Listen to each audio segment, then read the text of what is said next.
I'd rather live with Mom than you. It was just after midnight on a Friday night. My husband was playing an online game in the living room while I was doing some work I had brought home at the dining table when he casually suggested we should live separately. I was surprised and asked him why. We hadn't been getting along well lately, but I still had the right to hear his side of the story. My name is Megan. It was midnight, the moment I turned 35, when my husband, who knew I was going through infertility treatments, dropped a bomb. It was such a surprise that I went blank. Without taking his eyes off his game, he said, "You just turned 35, didn't you? Even if you got pregnant now, it would be a high-risk pregnancy, so I'm giving up on having kids with you. That's why I want to live separately and live with my mom." What? I don't understand. I couldn't understand how giving up on having kids had something to do with living separately with me and going to live with my mother-in-law. We got married 2 years ago. I wanted to enjoy our new married life for a while, but my husband was eager to have a child. Being the youngest of 3 brothers, each of whom had 3 kids, my husband was constantly told by his older brothers, "It's best to have kids while you're still young and energetic." So we decided to give it a try and began trying for a baby, but a year passed and we were not blessed with a child. One day my husband said, "You should get checked out." "For what?" "Why, we can't have a kid. There must be something wrong with you," he yelled. Although his presumption made me upset, I decided to get checked out at the gynecologist's office just in case. The results showed that I indeed had a problem that made it difficult for me to get pregnant. I had no symptoms and the results were a huge shock. The gynecologist said, "It's difficult to conceive, but natural pregnancy is still possible." However, I felt heavy-hearted to tell my husband about it. That evening, while we were having dinner, I calmly told my husband about the results. He seemed triumphant as he said, "I knew it was you." "But they said I could still get pregnant," I muttered. He glared at me and said, "It has been impossible and it will stay the same." He made his own conclusion again, and I was filled with anger. "You could have a problem too, you know." That provoked him to raise his voice. "Megan, it's clear what's going on here. How dare you shift the blame onto me?" With a loud bang, my husband slammed his fist on the table in anger. I shrugged my shoulders with surprise. "You're nothing but a failure. Can't even bear a child." With that parting shot, he headed for the bedroom. Left alone, I started crying, cleaning the dishes through my tears. My husband was just shocked and lashing out. If we could just have a child, we could be a happy couple again. I told myself this and decided to double my efforts in trying to conceive and win my husband's heart back. I started attending the gynecologist regularly. As my knowledge about fertility grew, so did my anxiety. Even though I tried especially hard on my most fertile days, it was always a swing and a miss, and I found myself becoming stubborn about it. One morning, I said to my husband, "Let's try again tonight, okay?" To my surprise, he looked at me disapprovingly and said, "Isn't it a little embarrassing talking about tonight first thing in the morning?" I flushed with embarrassment. Thinking about it, I would find it strange too, but we're a couple. It should be natural. Hiding my complex emotions, I tried to gently persuade him. "You want a child too, don't you?" But my husband retorted, "I don't really want a child. It costs a lot of money. My brothers told me that a real man has a wife and kids, so I thought I'd try. But it's not happening because of you. I have a respectable excuse now, so I don't care anymore." From that point on, whenever I approached my husband, he would reject me with excuses like, "I'm busy," or "I'm tired." I was just as busy and tired from work. Being rejected time and again shattered my pride as a woman. Lately, my husband has been addicted to online gaming, staying up late into the night. Before I knew it, not just our intimate life, but our daily conversations had become almost non-existent. My husband seemed to have lost interest not just in having a child, but in me too. But I didn't stop going to the gynecologist. What surprised me during infertility treatments was the sheer number of couples attending. The clinic I went to specialized in infertility treatments, It was always crowded, and it was normal to wait 2 to 3 hours even with an appointment. Seeing so many other couples struggling with the same issue helped me a lot. Occasionally, I would see a couple leave the consultation room, the woman touching her still flat belly tenderly, her husband walking close by her side. Perhaps they had just found out they were pregnant. I wish it was me. I want a child too. I want to win back my husband's love and be happy. I had held a faint hope for my child, but now I was told it would be difficult to pursue any further treatment without my husband getting tested, and I found myself at a standstill. It might be impossible after all. The way home from the gynecology clinic always filled me with a painful longing, making me want to cry. Getting out to the main road, I looked up and was taken aback by the sight of an old lady in garish attire. The surprise made my tears stop. She was probably in her 70s. Her thick makeup and brightly colored dress were jarringly loud. I didn't know anyone like this, but strangely, she looked familiar. Could it be my mother-in-law? Even though we lived in the same city, I rarely saw her, and she looked nothing like the image I remembered, but I was certain. There was a distinctive mole on her cheek. But my mother-in-law was supposed to be a simple, ordinarily dressed old lady. Taken aback by her drastic makeover, I blended into the crowd. In truth, my mother-in-law is quite the character.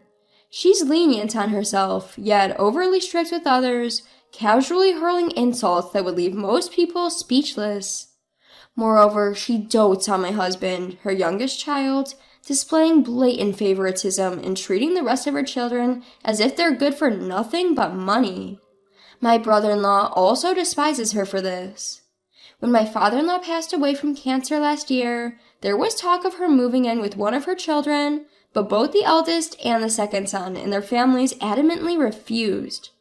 I thought it would fall to us, but she declared she would live alone as long as she was healthy. Whether out of resentment for being turned down or just her inherent character, when my father-in-law passed away, she caused a huge scene, shouting, "Ungrateful brats, stealing money from the elderly," and monopolized his inheritance without dividing it. No matter how many times my husband or brother-in-law suggested dividing the inheritance according to the law, she would not relent and no one could defeat her. Even I've been told by her, "I have no intention of getting along with you, so don't come to my house." But compared to the fiery battles between her and my brother-in-law and their wives, I was in a relatively peaceful position. My mother-in-law disappeared into a shop without noticing me. I couldn't believe she was the same woman I knew, and I found myself staring at the signboard of the building she entered. That night, I didn't know whether or not I should tell my husband about his mother, but decided not to. After all, she's an adult, and with my father-in-law gone, she's single. It's not my place to criticize her personal hobbies. I've seen her a few times since then, but I've always pretended not to. Then months passed, and as the calendar turned to my birthday, my husband proposed that we live separately. I decided to ask my husband, "Did you find someone you like?" Perhaps my mother-in-law is an excuse, and he might be planning to remarry someone. But he spends his days playing video games at home, so I don't think he's seeing anyone, I ponder in my mind. I find myself oddly calm and almost want to laugh. My husband, on his part, responds seriously. "Well, there's a girl in my gaming group who I kinda like, but it's just the internet after all. Could be a guy pretending to be a woman," which makes it all more ridiculous. He is sane enough to judge, so why did he suddenly suggest a separation? I just don't get it. My husband continues, "I just want to live with my mom more than with you," he repeats. Why would he want to live with his mother and not with me? Do you hate me? Has our love disappeared? I search for an answer that would satisfy me and ask my husband the next question. As soon as the words leave my mouth, my heart throbs in pain. He doesn't need me, the woman who can't bear a child due to infertility. Holding back the tears, I wait for my husband's reply. "No, not really." Huh? My husband defies my anticipation in a straightforward manner. "Didn't I tell you before? I don't care about having children anymore. We need another way to make money." Money? I parrot his unexpected words. He nods calmly and says with a serious face, "It's my mom's inheritance." I can't see the connection in the story at all, and I'm confused. "My brothers are greedy. They'll try to take more of mom's inheritance than me, using the excuse that they have more children. I won't let that happen." Who's the greedy one here? I was dumbfounded, but I kept my mouth shut. But your mom is very healthy. Isn't it too early to talk about your inheritance? That's why. My mom hates you, but she adores me. If I start living with her from now, I think it will be advantageous in receiving the inheritance. My mom must have a lot of my dad's inheritance that she took all for herself, so I don't have to work hard and can live a comfortable life. We don't have children. We need money because there's no one to take care of us after getting old. My husband explained as if making a mockery, but I understood the meaning and was taken aback. The reason my husband wanted a child was... So you needed a child to take care of you after getting old? And since that's not possible, you want a larger share of your mom's inheritance? With hopes my assumptions would prove wrong, I confronted my husband. However, his response was again completely opposite to what I had wished for. "Of course," he exclaimed. "Kids are there to take care of their parents. If I live with mom now, I might be able to take all of the inheritance." I couldn't help but feel the strong blood connection between Tom and his mother, as if it explained everything. He showed no intention to share anything equally. While I was left speechless, Tom continued his monologue. "When mom's gone, I'll come back to live with you. You can't bear children, but you can manage the house chores just fine. You serve a purpose as a housekeeper, and you bring home a decent paycheck as a full-time worker." "All right, let's get a divorce." My true feelings burst out, cutting him off. Who would accept such treatment, agree to live separately, and then move back together? He's making a fool out of me. I knew that Tom, being the youngest of three, had a tendency to be spoiled, but this selfish plan of his was beyond reprehensible and unacceptable. I realized I could never find happiness staying with him any longer. That was the moment all my love for Tom completely vanished. "Let's hire a lawyer to properly divide our assets and part ways." "Huh? Divorce? I didn't say anything about divorce. We can just live separately. And hiring a lawyer sounds overly dramatic." Though Tom seemed startled at first, my explanation seemed to sway him. "No, you'd feel better as a single too. I won't be satisfied unless we legally divide everything equally. If we get a third party involved to distribute the assets, there'll be no further issues, right?" With a smug grin, Tom agreed. "Well, you have a point. Fine. If I get a good chunk of mom's inheritance, my life after the retirement is secure and I can even remarry someone else. Just don't regret it." "Likewise, don't count your chickens before they're hatched, and make sure you don't regret it." The next day, I got a recommendation for a lawyer from a friend who had gone through a divorce and went straight to consult them. I also contacted our landlord to inform them that only Tom would be moving out. I arranged for the movers too. While I was making calls, I could hear Tom on the phone with his mom telling her how he wanted to live together and be a dutiful son. I was secretly shocked he had proposed separation to me without first getting his mother's approval. According to Tom, his mother was overjoyed at the prospect of living with him. She seemed to have some requests or something to ask of him. Just like that, preparations for the divorce proceeded astonishingly quickly. Initially, the plan was to split the assets 50-50, but the lawyer I hired was incredibly competent. He methodically cornered Tom into agreeing to also add alimony, allowing me to take 70% of the assets. If we're separating due to Tom's selfish reasons, I have no qualms about taking it without hesitation. 3 days after our divorce was finalized and my husband returned to his parents' home, I was relaxing in my apartment when my phone rang. It was my ex-husband, Tom. The moment I picked up, he pleaded, "Help me, marry me again." He sobbed. "There was no inheritance at all. My mom has been blowing all her money on male strippers. She's penniless now. What's worse, she's drowning in senior citizen loans and has mortgaged her house." "Oh, really? That's tough. Your mother is addicted to those strip clubs, isn't she?" I chuckled. I'd seen my former mother-in-law disappearing into those strip clubs. The prices on their billboards were shockingly high. I've seen her go in several times, but there's no doubt she spent a fortune there. Ever since Tom got hooked on online games and stopped showing up at his parents' house, his mother got sucked into this club scene. She spent all of her late husband's inheritance and her retirement savings, and now she's taken out so many loans she can't make ends meet. Why didn't you tell me if you knew? I told him I don't intend to meddle in people's hobbies. I never stopped you from playing video games, did I? Tom was at a loss for words and changed the topic. She asked me to take out loans in my name, but that's impossible. Give me the money from the divorce settlement. If we remarry, it'll be our money. No.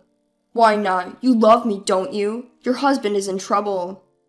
I did love you when we were married, but when you suggested we separate, all my feelings for you disappeared.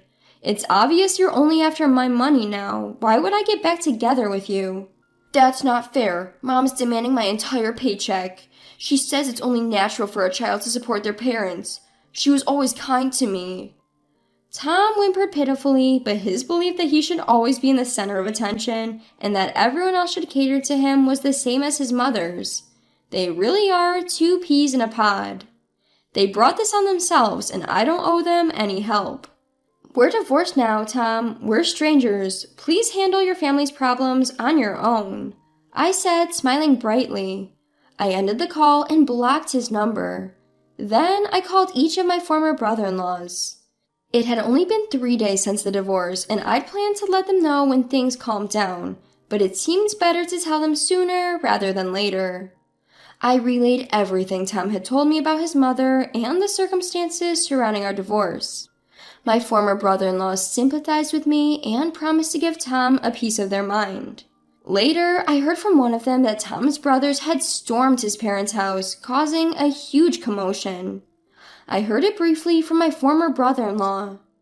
After Tom's call, I changed the locks on my door just in case, but I decided to move after all. It's better to completely cut ties. While I was looking at various real estate listings, I found out that his parents' house was for sale. I could ask my former brother-in-laws what happened to Tom and his mother, but I decided not to concern myself with it. I'll look forward and sever ties with the past. I'm thinking of moving to a pet-friendly apartment and enjoying a leisurely, free life, perhaps with a cute cat.